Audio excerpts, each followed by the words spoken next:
మనము ఎస్తేరు గురించి ఈరోజు మనం నేర్చుకుందామమ్మా. ఎస్తేరు మరి తల్లిదండ్రులు లేనటువంటి బిడ్డ. ఎంతమంది అయ్యో తల్లిదండ్రులు లేరా ఎట్లాగా, ఎంతమంది అట్లా బాధపడుతుంటారు. నాకు తల్లి లేదు, నాకు తండ్రి లేదు, నా వివాహం ఎట్లాగా, నా ఫ్యూచర్ ఎట్లాగా అని ఎంతో బాధపడతా ఉంటారు. కానీ మనల్ని సృష్టించిన దేవుడు మనల్ని ఆ రీతిగా వదిలిపెట్టరు. ఈ యొక్క ఎస్తేరు తన యొక్క పినతండ్రి మరి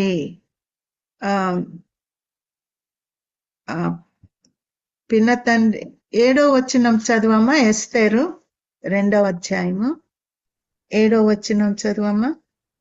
తన పినతండ్రి కుమార్తె అయిన హదత్స అను ఎస్తేరు తల్లిదండ్రులు లేనిదై ఉండగా అతడు ఆమెను పెంచుకొనెను. ఆమె అందమైన రూపమును సుందర ముఖము గలదై ఉండెను.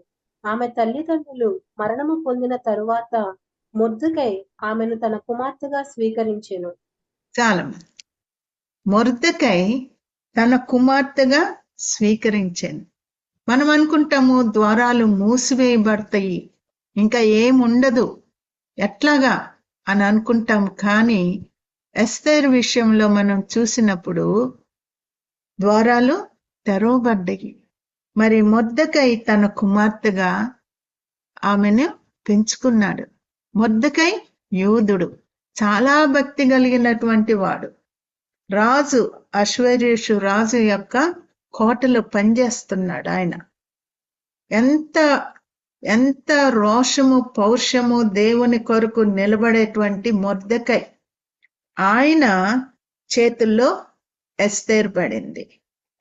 కాబట్టి ఆయన చాలా ఎస్తేర్ని చాలా జాగ్రత్తగా పెంచుకుంటున్నారు. ఆమె అందమైన రూపమును సుందర ముఖము గలదై ఉండెను. అందంగా ఉన్న వాళ్ళని కంట్రోల్ చేయడం చాలా కష్టమమ్మా. అట్లాంటి వాళ్ళని పెంచడము చాలా కష్టం. కానీ ఇక్కడ ఎస్తేర్ని ఎంతో జాగ్రత్తగా పెంచుతున్నాడు.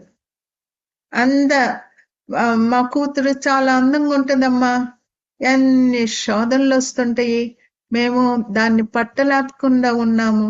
అందము ఉన్నవాళ్ళు గర్వం కూడా ఉంటుంది. ఎందుకు? దేవుడు లేనటువంటి అందము వ్యర్థము. దేవుడు ఉన్నట్లయితే ఆ అందము లేకపోతే ఆ సౌందర్యము అనేక మందికి ఆశీర్వాదం తీసుకొని వస్తారు. కాబట్టి అందంగా ఉన్నటువంటి ఈ యొక్క ఎస్తేరు ఎంతమందికి ఆశీర్వాదకరంగా ఉంది. తల్లిదండ్రులు లేనటువంటి బిడ్డను ఎందుకు దేవుడు ఇంతగా తన్ని ఆశీర్వదించాడు? ఎందుకంటే మొర్దెకై ఏం చెప్తే అది తిరిగి మాట్లాడనే ఎదిరించేటువంటిది కాదు. చూసారా ఎంత దీనురాలో తను, ఎంత దయగలిగినటువంటిది. నాకు తల్లిదండ్రులు లేరు అని లోటు లేకుండా మొర్దెకై తన్ని అంతగా ప్రేమిస్తున్నాడు. అంతగా తన్ని జాగ్రత్త. మొర్దెకై ఏమి చెప్తే అదే తను చేస్తుంది. ఒక దేవుని బిడ్డల క్రింద ఉండడం అనేది ఎంత ఆశీర్వాదం. ఎస్తేరు ఎప్పుడు కూడా అనుకోలేదు తనొక రాణి అవుతుందని. అనుకుందమ్మా? అనుకోని దీనురాలుగా ఉందా? అనుకోని లోబడుతుందా? అనుకోని ప్రార్థిస్తుందా? లేదు, తనకు అసలు ఏమీ తెలియదు. కానీ తను ఎన్నడూ కూడా అందాన్ని బట్టి గర్వించలేదు. చూసారా ఎంత ప్రార్థన పరురాలని మనకి తెలుస్తుంది. తన యొక్క మొర్దెకై క్రింద తను ఉంటుందంటే ఎంత దీనురాలుగా ఉండి ఉండొచ్చు, ఎంత జాగ్రత్తగా ఉండి ఉండొచ్చు. తల్లిదండ్రులు లేరు, మరి నా యొక్క తండ్రికి, నన్ను పెంచుకున్న తండ్రికి నేను అవమానం తీసుకురాకూడదు అని ఎంత జాగ్రత్తగా తను పెరిగింది, ఎంత దేవుడి మీద ఆధారపడిందో మనము ఇంకా ముందు ముందు చదివితే మనకు అర్థమవుతుంది. ప్రతి విషయం కూడా తను ప్రార్థన చేయడం నేర్చుకుంది. మనం ప్రతి విషయంలో ప్రార్థిస్తున్నామా? దేవుడి దగ్గరికి వెళ్తున్నామా? నా తండ్రి పరలోకంలో ఉన్నాడు, నాకు ఎవ్వరు లేరు, తల్లిదండ్రులు లేరు, అన్నదమ్ములు లేరు, ఎవ్వరూ లేరు. కొంతమంది మరి దేవుణ్ణి నమ్ముకున్నప్పుడు అందరూ వదిలేస్తారు, ఎంత దిగులు పడుతుంటారు. నేను అందరిని వదిలేశాను ఆంటీ, అందరిని వదిలేశాను. అందరిని వదిలేసావమ్మా, కానీ అందరికన్నా గొప్ప దేవుడు నీతో ఉన్నాడు. నీకెందుకు దిగులు? ఆయన నిన్ను చూసుకుంటాడు, నీ అవసరతలు ఆయనకి తెలుసు.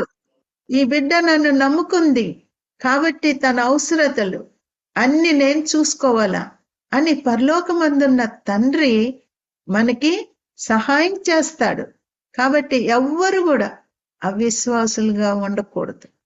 నాకు ఎవ్వరు లేరు అనేటువంటి ఆ యొక్క మైండ్లో నుండి ఆ మాట తీసివేసుకోవాల.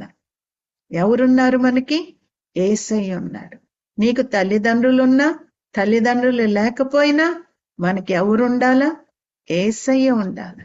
ఇక్కడ మరి మొర్దెకై తన బిడ్డని జాగ్రత్తగా పెంచుకుంటూ రాజు కోటలో పనిచేస్తున్నాడు.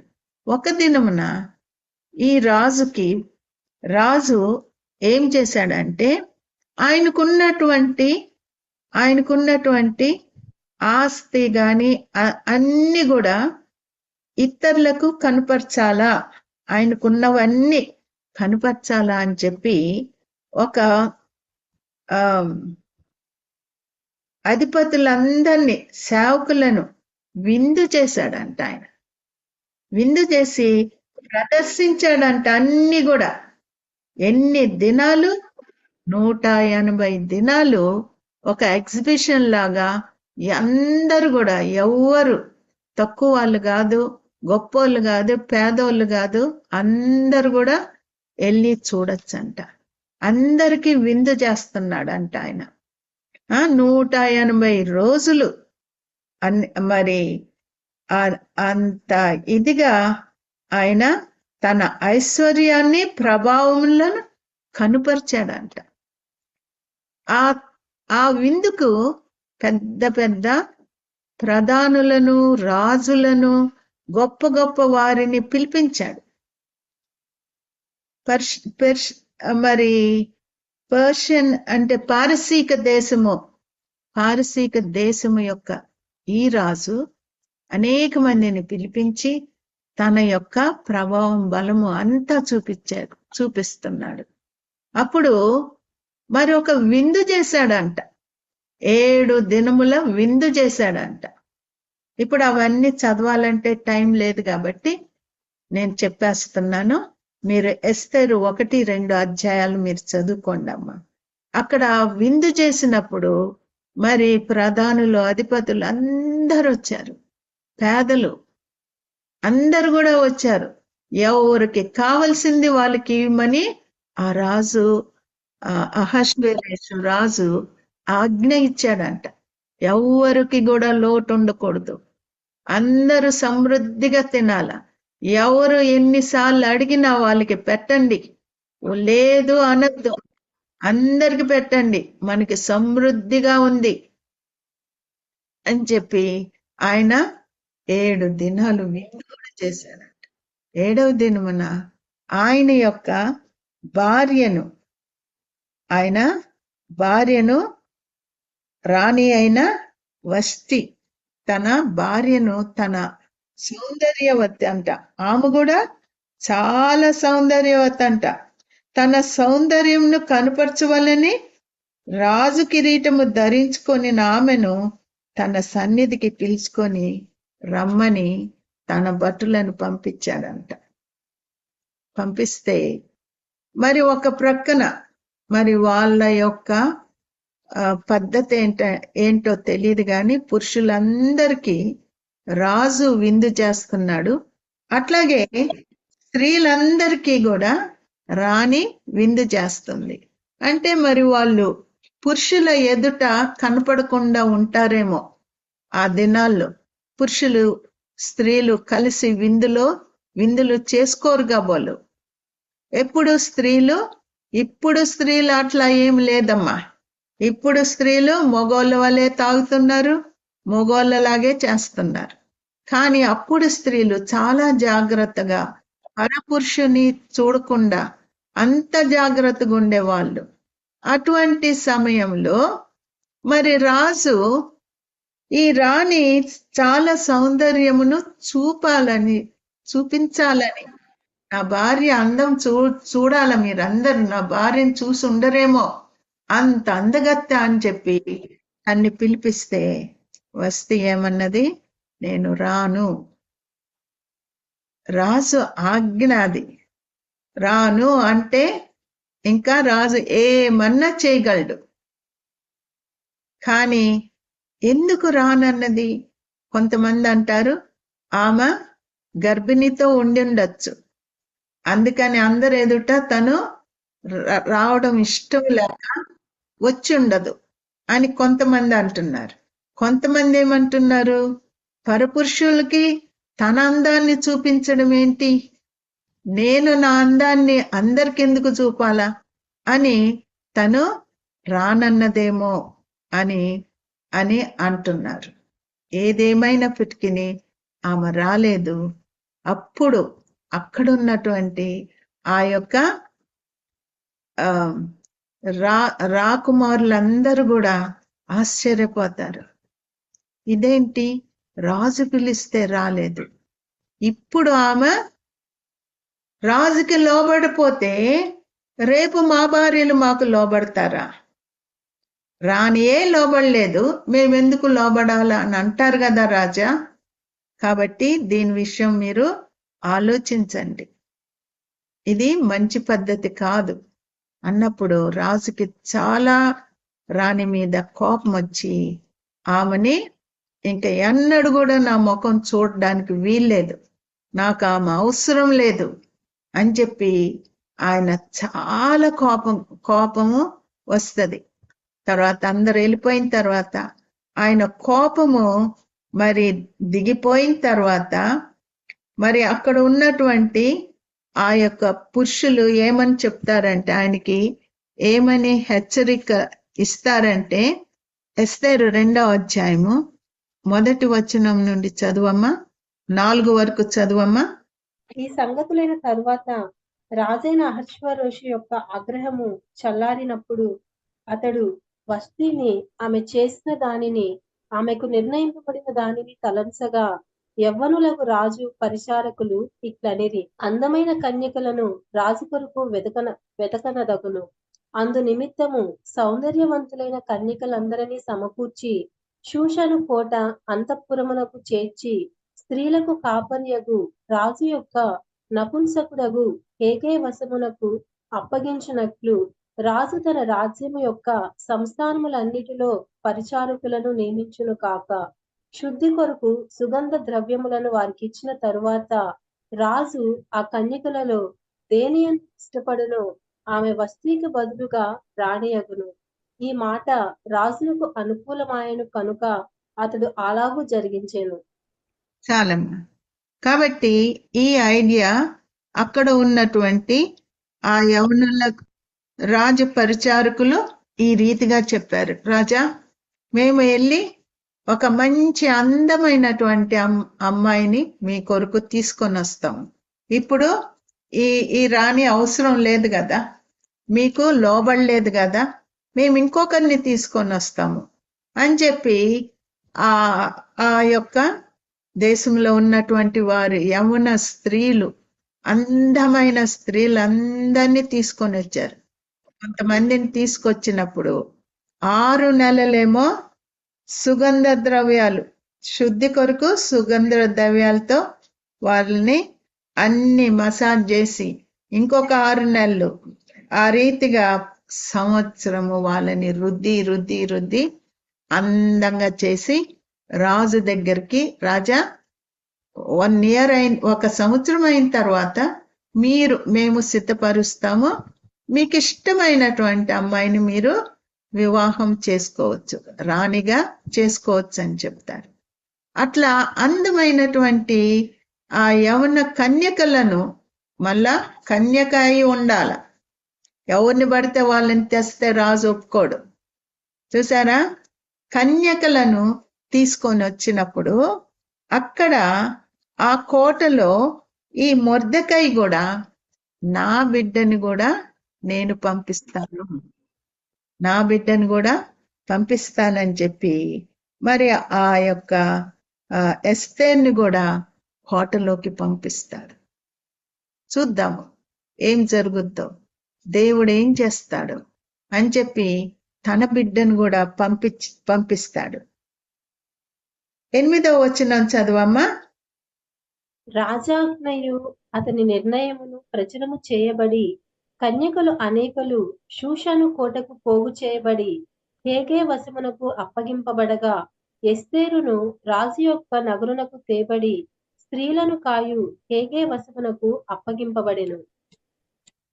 ఆ చిన్నది అతని దృష్టికి ఇంపైనది కనుక ఆమె అతని వలన దయ పొందెను. కాబట్టి ఆమె పరిమళ క్రియల కొరకైన వస్తువులను, ఆమెకు కావలసిన భోజన పదార్థములను రాజు ఇంటిలో నుండి ఆమెకు ఇయ్యతగిన 7 ఆడపిల్లులను అతడు ఆమెకు త్వరగా ఏర్పరిచి ఆమెను ఆమె చెలికత్తెలను అంతఃపురములో అతి శ్రేష్టమైన స్థలమందుంచెను. చాలమ్మా. ఇక్కడ హేగే అనేటువంటి ఆయన క్రింద వీళ్ళందరూ ఉండాలి. ఎప్పుడైతే ఎస్తేర్ని చూశాడో ఈ హేగే అనేటువంటి ఈ ట్రైనింగ్ ఇచ్చేటువంటి ఆయన ఎస్తేర్ని చూసినప్పుడు ఆ చిన్నది 9వ వచనము, ఆ చిన్నది అతని దృష్టికి ఇంపైనది గనుక ఆమె అతని వలన దయ పొందెను. ఆ ముఖము చూడగానే ఆయనకి ఎక్కడ లేని దయ వచ్చిందంట ఆమె మీద. చూసారా, అందరూ కన్యకులు ఉన్నారు, అందరూ అందమైనటువంటి వాళ్ళు ఉన్నారు, కానీ ఎస్తేర్లో ఎవరున్నారు? అందము ప్లస్ దేవుడు ఉన్నాడు. అందుకనే కాబట్టి ఆయనకి హేగేకి ఎక్కడ లేని దయ వచ్చేసిందంట. అమ్మో, ఈ అమ్మాయిని స్పెషల్ గా చూడాలని తన మనసులో అనుకున్నాడు.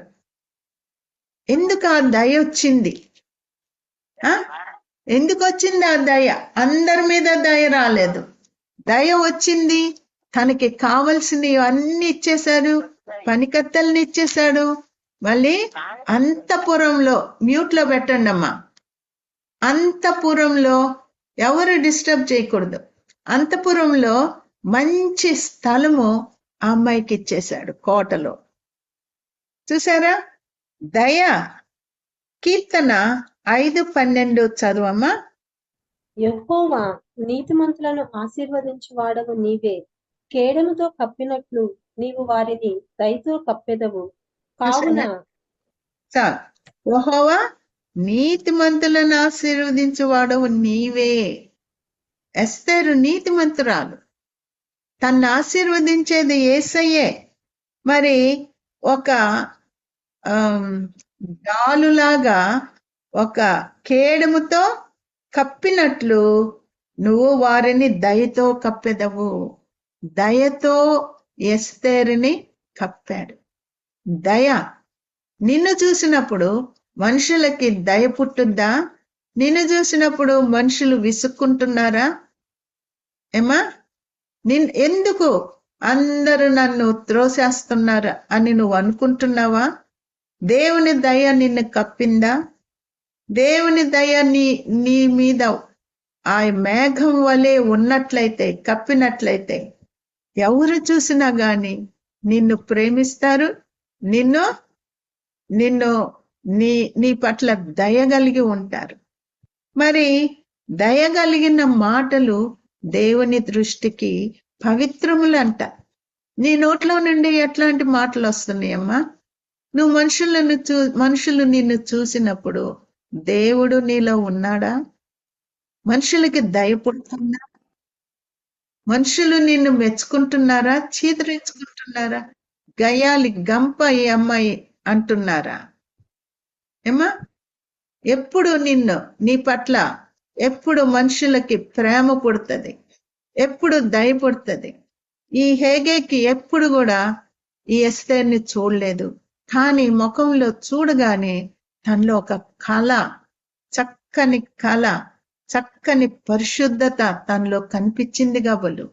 వెంటనే అందరు ఎంతో మంది అక్కడ కన్యకులు ఉన్నారు, కానీ వాళ్ళ గురించి ఏమి రాయబడలేదు, కానీ ఎస్తేర్ గురించి వ్రాయబడింది. ఎస్తేర్కి స్పెషల్ గా ఆయన అట్లా చూశాడు, దయబుట్టింది. ఈ అమ్మాయికి వెంటనే అరేంజ్మెంట్స్ అన్ని చేసి కోటలో మంచి స్థలంలో ఈ అమ్మాయిని పెట్టేశాడు. చూసారా, దయ మనకి ఎంత అవసరము. దేవుడు కీర్తన 18:25 ఏం చెప్తున్నాడమ్మా? 18:25. దయగల వారి ఎడల నీవు దయచూపుంచుదువు, యథార్థవంతుల ఎడల యథార్థవంతుడుగా నుందువు. తర్వాత సద్భావము గల వారి ఎడల నీవు సద్భావము చూపుదువు, మూర్ఖుల ఎడల నీవు వికటముగా నుందువు. చూసారా, నువ్వు ఎట్లుంటావో దాని ప్రకారం దేవుడు కూడా ఉంటాడు, దాని ప్రకారం మనుషులు కూడా ఉంటారు. నువ్వు దయగలిగిన దానిగా ఉంటున్నావా, దుర్సుగా పటపట పని మాట్లాడేస్తున్నావా?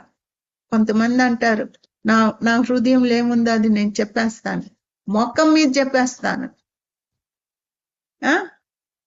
అదే వాళ్ళు నీ ముఖం మీద చెప్తే మాత్రం గంటలు రోజులు తరబడి ఏడుస్తావు. నువ్వైతే చెప్పచ్చు, ఇతరులు నీకు చెప్పకూడదు. చూసారా, కాబట్టి మనం ఇతరులను దయతో మాట్లాడినప్పుడు, దయగలిగి ఉన్నప్పుడు దేవుని దయ ఉంటది, మనుషుల దయ మన మీద ఉంటది.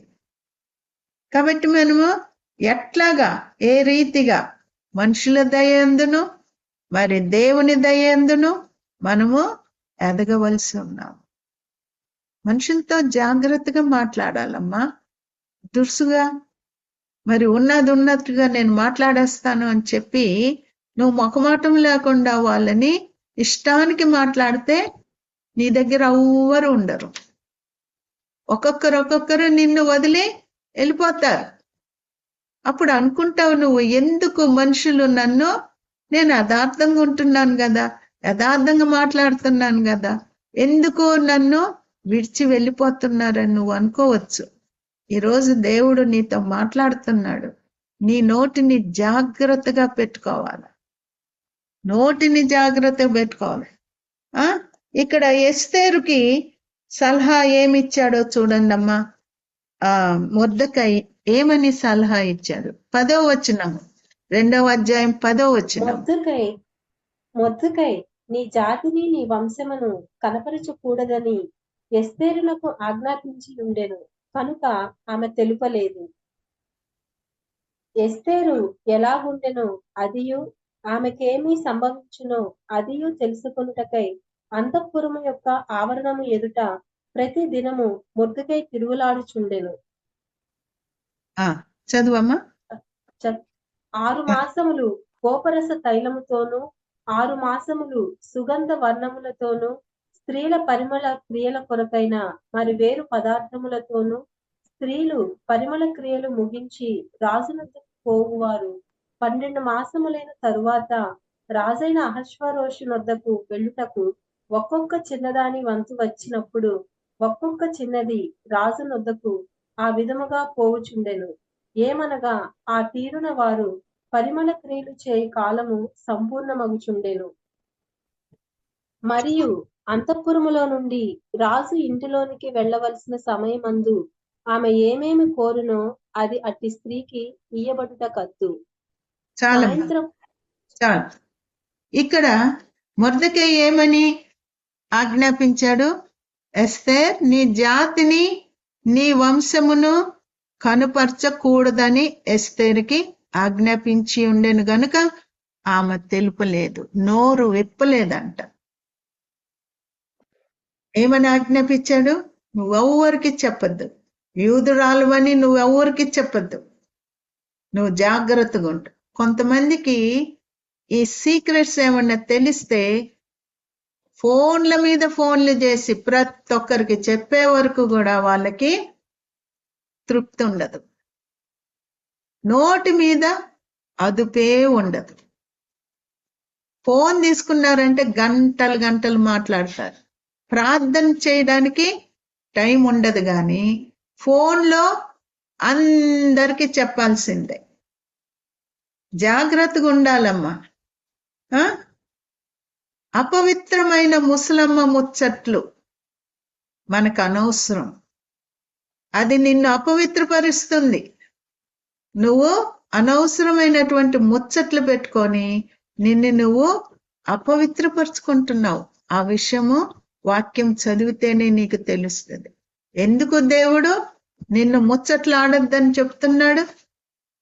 ఏమా, ఆ ముచ్చట్ల ద్వారా నీలోకి అపవిత్రత వస్తుంది. నీకు తెలిసింది ఇంకా 4 కల్పించి దాన్ని రకరకాలుగా నువ్వు ఫోన్లో చెప్తా ఉంటావు. ఎన్ని తప్పులు జరుగుతాయి. విస్తారమైన మాటల్లో దోషం ఉండక పోలేదు. కాబట్టి ఎస్తేరు ఎంత కంట్రోల్లో ఉందో చూడండి అమ్మా. చిన్నది, నీకింత వయసు వచ్చింది, ఇంకా నీకు జ్ఞానం రాలేదు. దేవుడి సన్నిధిలో నేను గడపాలా, అనవసరంగా నేను ఎందుకు ఫోన్లో మాట్లాడాలా అనేది జ్ఞానం రాలేదు. ఏదన్నా ఎవరన్నా అన్నారంటే అందరికీ తెలియాల, ఇంట్లో వాళ్ళందరికీ చెప్పేయాల, ఫోన్లు చేసి దూరంలో ఉన్న వాళ్ళందరికీ చెప్పేయాలి, అందరు మనసులో పాడు చేసేయాల. కొంచెం కూడా ఓర్పు సహనము ఏమీ ఉండదు. మరి ఈ విషయం నేను మాట్లాడచ్చా? నేను అనుకుంటున్నాను ఇట్లని, నువ్వు ఊహించుకుంటున్నావు అంతే. ఊహించుకొని దాన్ని పెద్ద చేసి అందరికీ చెప్పేస్తాం. అది ఎంత తప్పు. మనము ఏదన్నా చెప్పద్దు అని ఎవరైనా చెప్తే, నీకొక్కదానికి చెప్తున్నాను, నువ్వు ఎవ్వరికి చెప్పొద్దని అందరికీ చెప్తారు.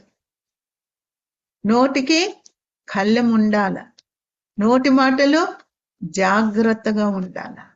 ఎస్తేరు దయ, అందరి దయను పొందింది. మనము కూడా, మనలో యేసయ్య ఉంటే గాన మనం కూడా అందరి దయను పొందగలము.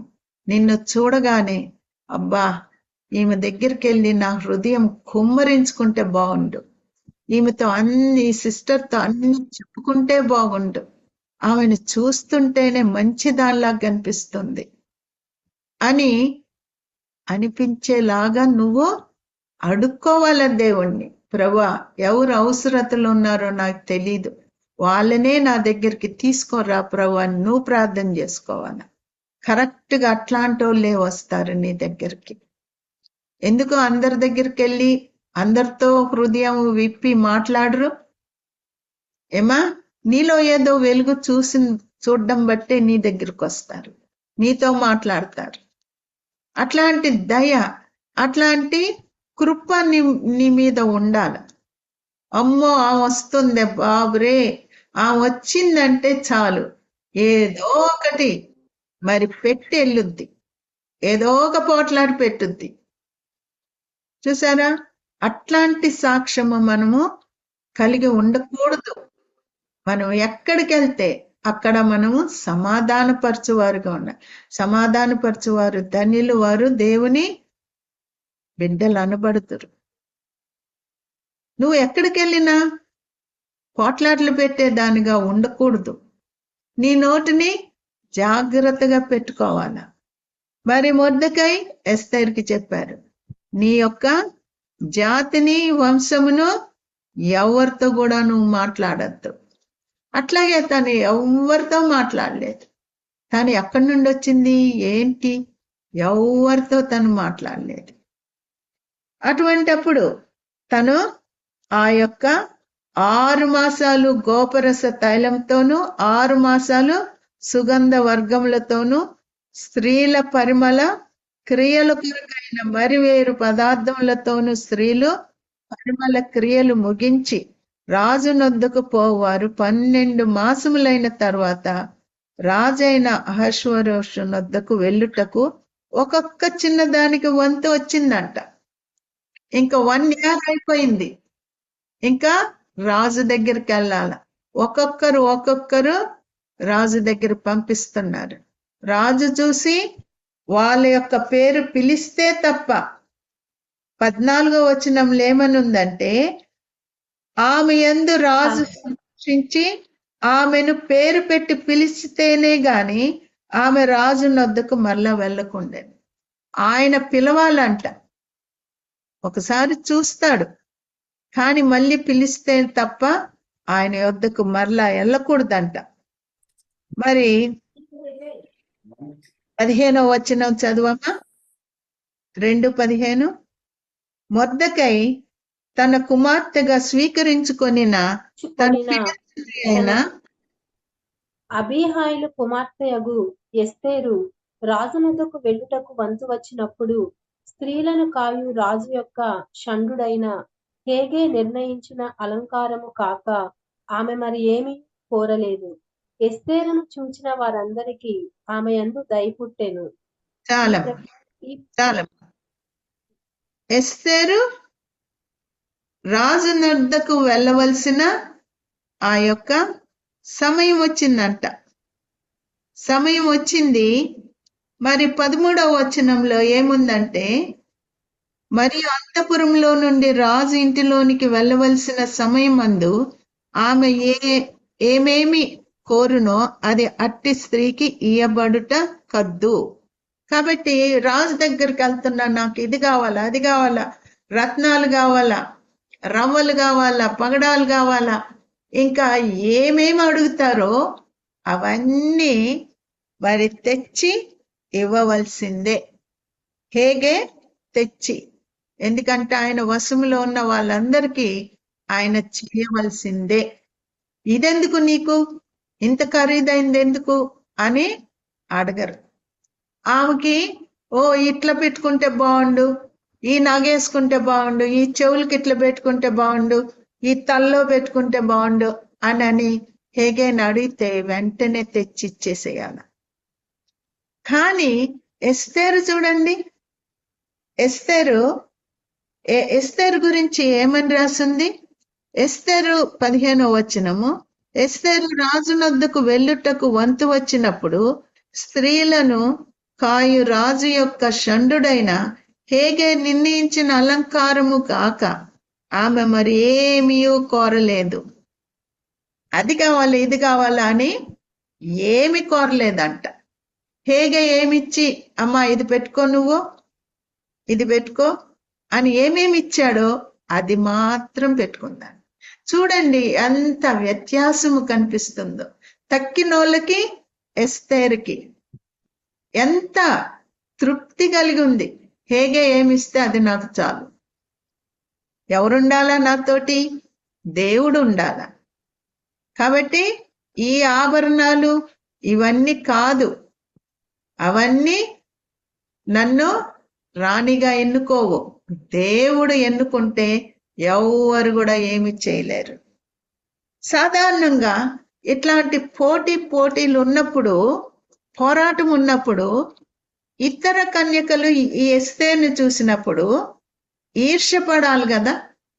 ఒకరిని చూసి ఈ టైంలో ఒకరికంటే ఒకరు మించి ఉండాలని ఆశపడుతుంటారు. ఒకరిని మించి ఒకరు అందంగా ఉండాలని ఆశపడుతుంటారు. ఒకరినొకరు మరి పోటీగా ఉంటారు.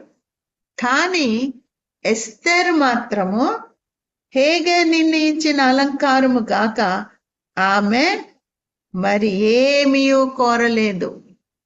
చూడండి, నాకు అది కావాలి, ఇది కావాలని ఏమి కోరలేదు. మనలో ఎవరుండాలి? ఎన్ని మనం తగిలించుకున్నా, ఎంత అందంగా ఉండాలని చూసినా అది ఏమి పనికిరాదు. దేవుడు లేనటువంటి అందం వ్యర్థమో, అది అందం కాదు. చూసారా, దేవుడు నీతో ఉంటే నువ్వేం పెట్టుకోపోయినా గాని, ఏం అడగకపోయినా గాని, మరి ఏమి కోరకపోయినా గాని నువ్వు తృప్తి కలిగి ఉంటావు. ఎస్తేరును చూచిన వారందరికీ ఆమె యందు దయ పుట్టెను. తక్కిన కన్యకలకు కూడా ఆమెను చూడగానే దయ పుట్టిందంట. ఎంత ఆశీర్వదింపబడిన బిడ్డగా దేవుడు చేశాడు. ఎందుకు? తనలో దేవుడు ఉన్నాడు. తన కష్టం రాగానే ఏ రీతిగా ఉపవాసం ఉండి ప్రార్థన చేయాల, మరి ఆ యొక్క కోటలో ఉన్నప్పుడు ఎంత ఉపవాసం ఉండి ప్రార్థన చేసుకుందో మనకి తెలియదు. చూసారమ్మా, అందరేమో అది రుద్దుకొని ఇది రుద్దుకొని సమయం అంతా సిద్ధపడడానికి అయిపోయింటది. ఎస్తేరు మాత్రము తను దేవుడి పాదాల దగ్గర కూర్చొని ఎంత అడుగుంటది, ప్రభువా నీ చిత్తం ఏంటి, రాజు దగ్గరికి వెళ్తున్నాను, ఆ రాజుకి నా పట్ల దయ పుట్టించు ప్రభువా అని ఎంత అడుక్కుందో మనకి తెలియదు. చూసారా? 16వ వచనం చదువమ్మా. ఈ ప్రకారము ఎస్తేరు రాజైన అహష్వేరోషు ఏలుబడి యందు 7వ సంవత్సరమున టెబేతు అను 10వ నెలలో రాజనగరులలోనికి అతని యొద్దకు పోగా, స్త్రీలందరికంటే రాజు ఎస్తేరును ప్రేమించెను. కన్యలందరికంటే ఆమె అతని వలన దయాదాక్షిణ్యములు పొందెను. అతడు రాజ్య కిరీటమును ఆమె తల మీద ఉంచి ఆమెను వస్తీకి బదులుగా రాణిగా నియమించెను. అప్పుడు రాజు చూసారమ్మా, మరి అందరి కన్యకలను చూసినప్పుడు స్త్రీలకు అందరికంటే రాజు ఎస్తేరును ప్రేమించెను. ఎంత ప్రార్థన చేసుకొని ఉండింటది ఏమా, ఎంత ప్రార్థన చేసుకొని ఉండింటది. ఎస్తేరుని చూడగానే మామూలు మనుషులకు కూడా దయ కలిగి ఉంటున్నారు. తన పట్ల దయ వచ్చేస్తుంది. ఇంకా రాజు దగ్గరికి వెళ్ళినప్పుడు రాజుకు కూడా తన పట్ల దయాదాక్షిణ్యములు, అతని వలన దయాదాక్షిణ్యములు పొందెను. చూసారా? అతడు రాజ్య కిరీటమును ఆమె తల మీద ఉంచి వెంటనే ఆ కిరీటము తీసి ఆ యొక్క ఎస్తేరు తల మీద పెట్టినప్పుడు ఇంకెంత అందంగా కనిపించి ఉంటుందో చూడండి. కరెక్ట్ గా రాణిలాగా కనిపించి ఉంటది. ఆయన ఆమెను ఎంతో ప్రేమించాడంట. రాజులకు రాజు అయినటువంటి మన యేసయ్య కూడా మనల్ని చూసినప్పుడు మన హృదయం ఎట్లుంది, మనం సిద్ధపడుతున్నాము, రాకడా అని సిద్ధపడుతున్నాము, మరి ప్రార్థన చేసుకుంటున్నాము. హృదయము అందరికి దేవుడు సమయం ఇచ్చాడు సిద్ధపడడానికి. నీకు ఇష్టం వచ్చినట్టుగా నువ్వు నీ సమయాన్ని గడుపు. నిన్ను పిలిచినప్పుడు మాత్రము నా దృష్టికి నువ్వు దయగలిగి ఉంటేనే ఆ జీవ కిరీటము నీకు పెడతాను, నిన్ను నా బిడ్డగా చేసుకొని నా సింహాసనం మీద కూర్చుండబెట్టుకుంటాను అని దేవుడు వాగ్దానం ఇచ్చాడు. మరి నువ్వు సిద్ధపడుతున్నావా? ఆయన దృష్టికి నువ్వు దయ పొందిన దానిగా ఉంటున్నావా? ఆయన నిన్ను చూసినప్పుడు దయగలిగి ఉంటున్నాడా, లేకపోతే దుఃఖపడుతున్నాడా? ఇంత వాక్యం అందిస్తున్నాను, కొంచెం కూడా మార్పు రాలేదే. ఇంతగా నేను నేర్పించాలని చూస్తున్నాను, కానీ తన స్వంత క్రియలలోనే ఉంటుంది. దేవుడు లేనటువంటి భక్తి, దేవుడు లేనటువంటి అందము, సౌందర్యము వ్యర్థము. మరి దేవుడు నిన్ను ఏ రీతిగా చూస్తున్నాడు? ఎస్తేరు ఎందుకు అందరిలో తను ఎందుకు అంత స్పెషల్ గా ఉంది? దేవుడు తన యందున్నాడు, దేవుడితో గడిపింది. మరి మన కాలము దేవుడితో గడుపుతున్నామా, లేకపోతే మనుషులతో గడుపుతున్నామా? ఎట్లా ఉంటున్నామమ్మా? ఎప్పుడు దుఃఖంలో ఉంటున్నావా? నాకెవ్వరు లేరు అని దుఃఖంలో ఉంటున్నావా? ఎవరు లేరు కాబట్టి నేను అందరితో మాట్లాడతా అందరినీ స్నేహితులుగా చేసుకుంటానని వ్యర్థంగా నువ్వు కాలం గడుపుతున్నావా? తల్లిదండ్రులు లేకపోయినా ఎవరు లేకపోయినా దేవుడు నీలో ఉంటే నిన్ను ఉన్నతమైన మెట్టులో ఆయన పెట్టబోతున్నాడు. నువ్వు దేవుడి సన్నిధిలో గడిపినట్లయితే, దేవుడు నీలో ఉన్నట్లయితే ఆ దయ మనుషుల ద్వారా కూడా నువ్వు దయ పొందుతావు. చీ అని ఎవరు నిన్ను అనరు. ఎప్పుడు అంటారమ్మా? నీలో చీకటి ఉన్నప్పుడు అంటారు, నీలో భక్తి లేనప్పుడు అంటారు, ఎందుకు పుట్టావు నువ్వు అని అంటారు. ఇట్లాంటి మాటలు మనకు అవసరమా? మనకి దేవుడు ఉంటే చాలు. అమ్మా తల్లిదండ్రులు లేరు, కానీ బిడ్డ ఎంత జాగ్రత్తగా పెరుగుతుంది, ఎంత దీనురాలు అనే సాక్ష్యము మనం పొందుకుంటున్నామా? దేవుడు నన్ను ఎందుకు ఇట్లా చేశాడని నిందిస్తున్నావా? ఆయన చూసేది పై రూపం కాదు, ఆయన చూసేది అంతరంగము. అంతరంగంలో ఏముందో అది చూస్తున్నాడు. నీలో ఏముంది? కుళ్ళు, కక్ష, కపటము, గర్వము, లోబడనటువంటి హృదయము, ఇవి ఉన్నాయా? లేకపోతే పసిబిడ్డల హృదయం వలె చెప్పింది చెప్పినట్లుగా చేసేటువంటి హృదయం మనకుందా? ఆ దయను, మనుషుల దయ, దేవుని దయ మనం పొందాల. అప్పుడు ఆ తర్వాత 18వ వచనం చదువమ్మా. అప్పుడు రాజు తన అధిపతులకందరికిని సేవకులకందరికిని ఎస్తేరు విషయమై ఒక గొప్ప విందు చేయించి సంస్థానములలో సెలవు దినం ప్రకటించి రాజు స్థితికి తగినట్టుగా బహుమతులు ఇప్పించెను. చాలు. కాబట్టి రాజు ఎంత ఇష్టపడ్డాడంటే సెలవు ఇచ్చేశాడంట. హాలిడే అంటే చిన్నపిల్లలకి ఇష్టము, పెద్దోళ్ళకి కూడా ఇష్టము కదా. మరి అందరి చేత ఆయన గొప్ప విందు చేయించి సెలవు దినము ప్రకటించి రాజు స్థితికి తగినట్టుగా బహుమతులు ఇప్పించెను. ఎస్తేరుకి అన్ని బహుమతులు వచ్చేసినాయి అంట. ఎంత ఆశీర్వాదము! మొర్దెకైకి తను లోబడినందుకు తను పెంచేటువంటి మొర్దెకై, తనకి ట్రైనింగ్ ఇచ్చేటువంటి మొర్దెకై మరి తండ్రిగా తన్ని స్వీకరించి ఎస్తేరు ఎంత లోబడింది. దేవుని బిడ్డలకి నువ్వు లోబడుతున్నావా? దేవుడి బిడ్డలు చెప్పినట్టుగా నువ్వు చేస్తున్నావా? ఎదిరిస్తున్నావా? దేవుడి బిడ్డలకి నువ్వు లోబడినప్పుడు దేవుడు నిన్ను అంగీకరిస్తాడు, ఆశీర్వాదాలు నువ్వు పొందుకుంటావు. ఎస్తేరు ఆ రీతిగా లోబడింది. మరి ఆ యొక్క రాణి స్థానాన్ని తను పొందుకుంది. బహుమానాలు. రాజు ఎంత సంతోషించాడంటే ఎస్తేరుని చూసినప్పుడు, మరి అంతగా తను సెలవు దినము ప్రకటించి బహుమానాలు ఇప్పించాడంట ఎస్తేరుకి. చూసారా? యేసయ్య మన కొరకు పరలోకంలో చేసినటువంటి ఆ బహుమానాలు కంటికి కనపడలేదు, చెవికి వినపడలేదు, హృదయానికి గోచరము కానటువంటి ఆ యొక్క బహుమానాలు అక్కడ ఉన్నాయి. నువ్వు బహుమానాలు పొందుదానిగా ఉంటున్నావా? దీనురాలుగా ఉన్నట్లయితే, దేవునితో నువ్వు గడిపినట్లయితే అన్ని కూడా నువ్వు పొందుకుంటావు, ఏది కూడా నువ్వు పోగొట్టుకోవమ్మా.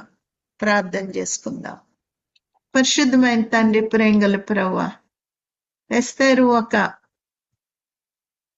మరి అనాథరాలుగా ప్రభువా, తల్లిదండ్రులు లేకుండా ఉన్నటువంటి బిడ్డని మొర్దెకై చేతులకు అప్పగించి ఆయన ఏం చెప్తాడో అది చేసి లోబడింది ప్రభువా. అటువంటి హృదయం మాకు దయచేయండి. మీరేం చెప్తున్నారు అది మేము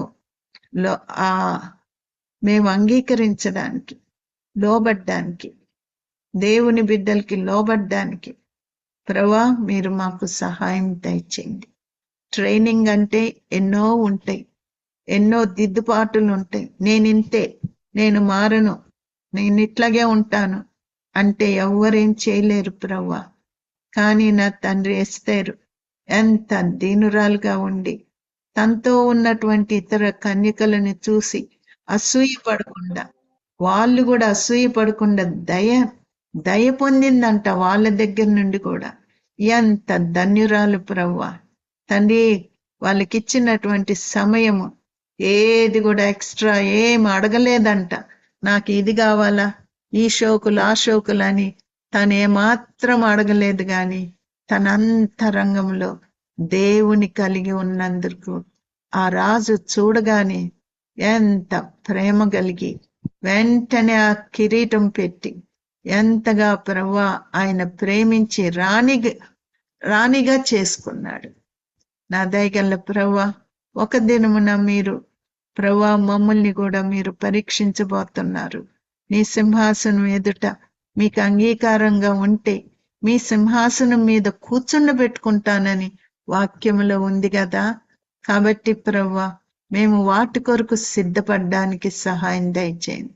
మీరు సంవత్సరాలు ఇస్తున్నారు కదా అని చెప్పి ప్రభువా మారకుండా అదే కోపము, కక్ష, కుళ్ళు, కపటము, క్షమించలేని తనము వీటి నుండి విడిపించి ప్రభువా నీ ప్రేమతో, మీ దయతో, మీ కనికరంతో మమ్మల్ని నింపమని ప్రభువా ఈ వాక్యము ఎవరెవరైతే వింటున్నారో తండ్రి, ఎవరెవరైతే అనారోగ్యంగా ఉండి ప్రభువా మరి వింటున్నారో జీవము గల మాటలు వాళ్ళ హృదయాన్ని పట్టుకొని వాళ్ళ యొక్క అస్వస్థతను ప్రభువా తండ్రి ముట్టి మీరు స్వస్థపరచండి. ప్రతి క్యాన్సరు బాగవునుగాక, ప్రతి హార్ట్ ట్రబుల్, కిడ్నీ ట్రబుల్, ఏ ట్రబుల్ ఉన్నా గాని ప్రభువా మీరు స్వస్థపరచు దేవుడు అని చెప్పారు. నజరేయుడైన యేసు నామమున నీకు స్వస్థత కలుగును గాక.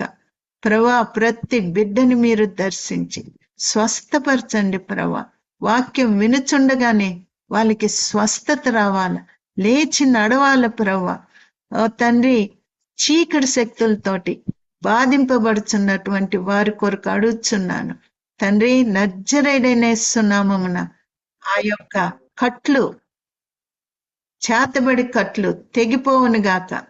పీడింపబడుచున్న చీకట్లతో పీడింపబడుచున్న నువ్వు నీకు విడుదల కలుగును గాక. యేసు నామమున నీకు విడుదల. ప్రభువా ప్రతి బిడ్డని మీరు ముట్టి స్వస్థపరచుమని క్రీస్తు పుణ్య నామమున వేడుకొని ప్రార్థిస్తున్నాను తండ్రి. ఆమేన్.